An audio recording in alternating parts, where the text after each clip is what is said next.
My name is Chloe, and my wedding to Ben was just 2 weeks away.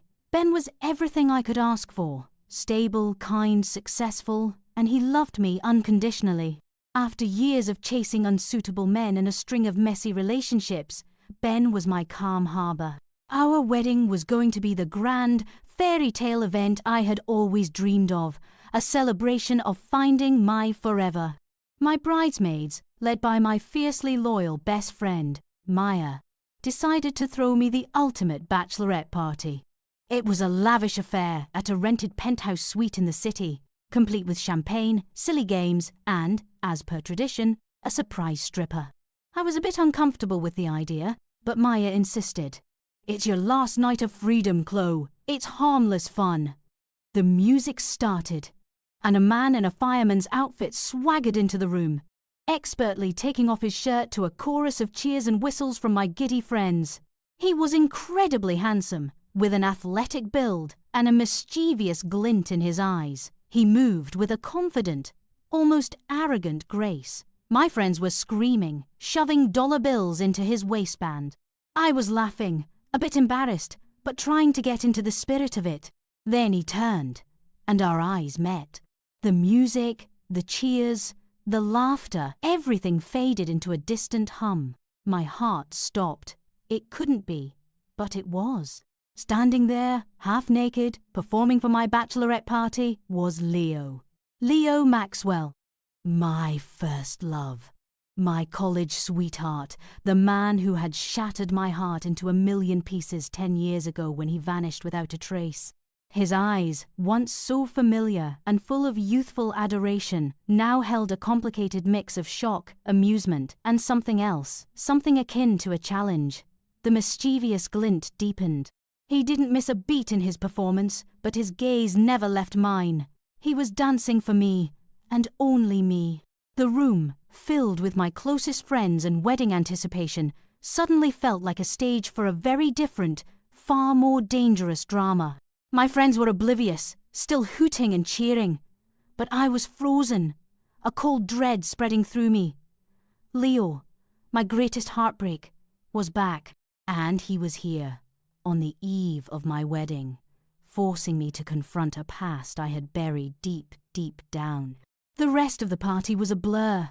Leo, ever the professional, finished his routine, accepted his tips, and vanished as quickly as he appeared. My friends were still buzzing with excitement, completely unaware of the bomb that had just dropped. I, however, felt like I was sleepwalking, a silent scream trapped in my throat. I couldn't tell anyone. How could I explain that the stripper at my bachelorette party was the ghost of my past, the one true love who had vanished and broken me? It would sound insane. And, more importantly, it would force me to confront feelings I had spent a decade burying. Ben was my future. My stable, loving future. Leo was chaos, heartbreak, and a past that had almost destroyed me. But Leo wasn't done. The next morning, a single, red rose appeared on my doorstep. No note, just the rose. My heart pounded. He knew where I lived. Then came the texts. "Still think about me, Chloe? That fiancé of yours looks safe. Meet me. We need to talk." Each message chipped away at my resolve, at the carefully constructed peace I'd built with Ben. I tried to ignore him. I blocked his number, deleted the messages, even considered changing my number. But he was relentless. He showed up outside my office. He left another rose on my car. He was everywhere, a phantom from my past, determined to shatter my present. My friends started noticing my distraction, my anxiety. "Chloe, what's wrong? You're not yourself," Maya pressed. I just brushed it off, blaming wedding stress, but the lies were suffocating me. The final straw came 2 days before the wedding. I received an anonymous email. It contained a single attachment, a photo of me, smiling, arms around Leo, taken during our college years, and then a link to a private online album.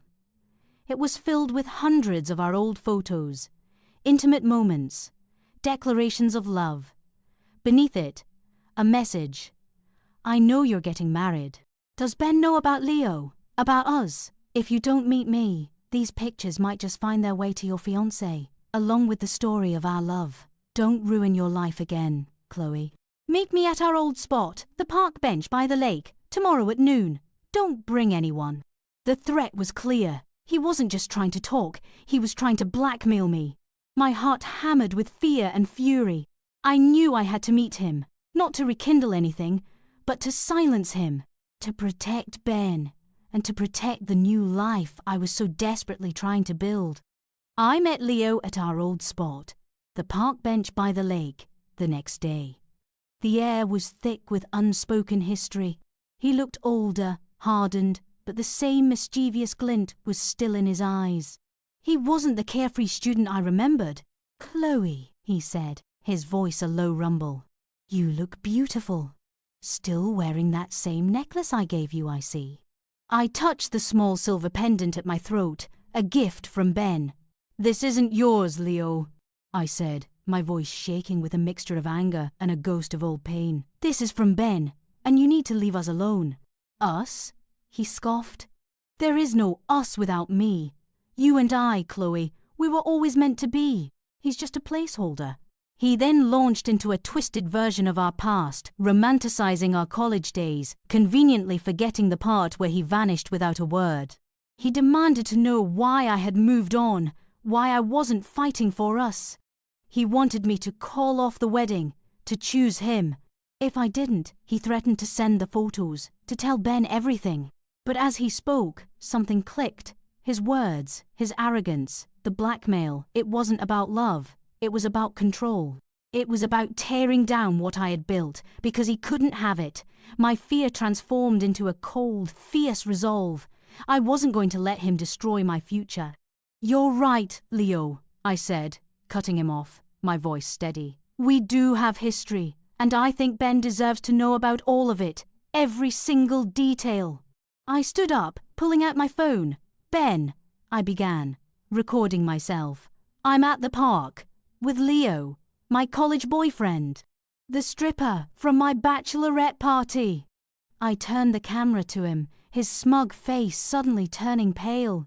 "He's been harassing me, threatening me, trying to blackmail me with our old photos." Leo lunged for the phone. "What are you doing?" he hissed. "I'm telling the truth," I said, stepping away, "because I'm not afraid of you anymore, and Ben deserves honesty, not your twisted games." I sent the video directly to Ben. Then I called Maya, my best friend, and confessed everything. I didn't wait to see Leo's reaction. I ran to Ben. The next few hours were the hardest of my life. Ben was shocked, hurt, and confused. He watched the video, then listened to me, tears streaming down my face, as I confessed every fear, every text, every painful memory of Leo. He saw the genuine remorse, the terror I had lived in. And then he saw the strength, the determination to choose him, to choose our future. It wasn't easy.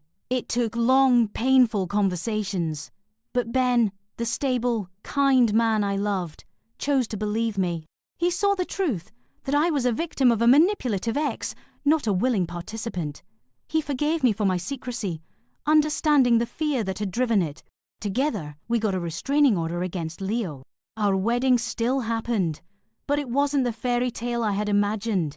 It was something more real, more profound. It was a testament to love that survived a storm, to honesty that conquered fear. I had faced my past, fought for my future, and in choosing Ben, I chose a love built on trust, not on a lie.